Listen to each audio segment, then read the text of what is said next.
just a really dumb example. A few days ago, I picked up some cake on the way home.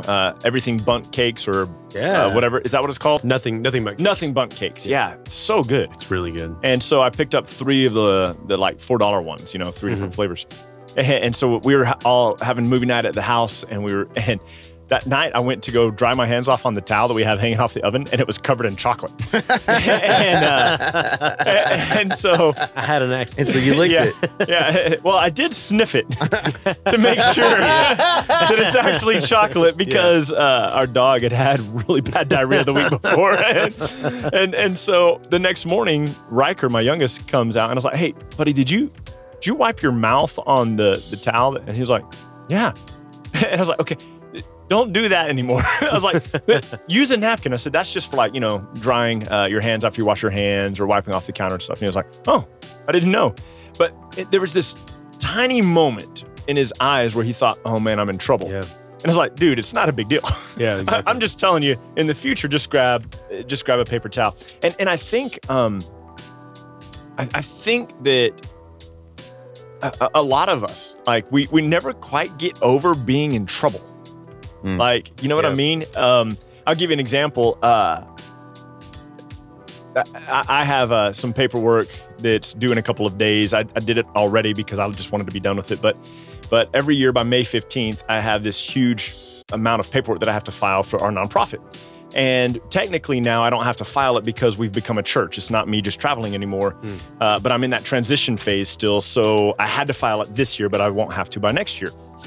And it stresses me out. Like, it stresses me out so stinking much.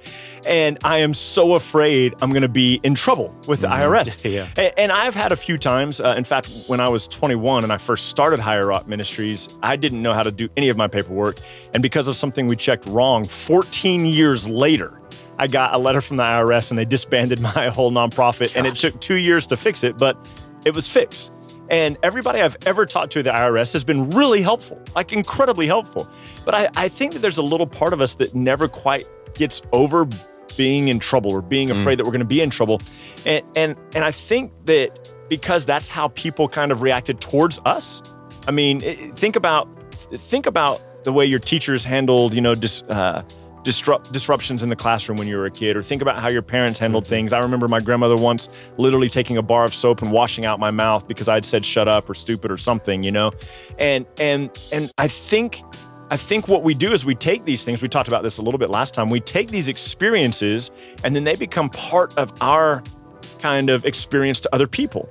And so because we were handled as though we had failed and that we had done things wrong, we kind of treat other people that way instead of letting the higher example be that God knows how much of screw-ups we are. God knows how many things we've done wrong, and He still loves us, and He still gives us grace, and showing people that higher example of love. I have a thought. Yeah, I've had a thought for a while.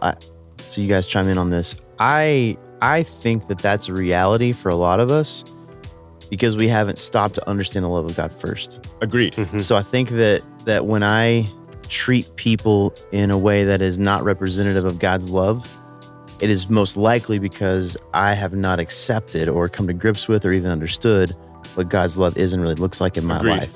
Because I think there's so much in the New Testament about like loving out of God's love. We talked about 1 John a little bit. There's even this section in the Gospel of John where Jesus says, if you love me, you'll obey my commandments. Yeah. You know, John we talked 14, about this before, where a lot of people teach that as, see, that means you got to obey the commandments to show that you love God. But it's the flip of that. It's when you have this existing love relationship with God, the outflow of that is you were obedient to His commandments. And it's in a different context, obviously, in John 14. But I think that that's probably the reality for us, is we spend too much time trying to fix ourselves as husbands, or trying to fix ourselves as dads or wives and moms or friends or pastors, instead of stepping back and going, I need to first understand how God thinks about me, how God has loved me, and letting that then heal me, so that then I can go interact with other people.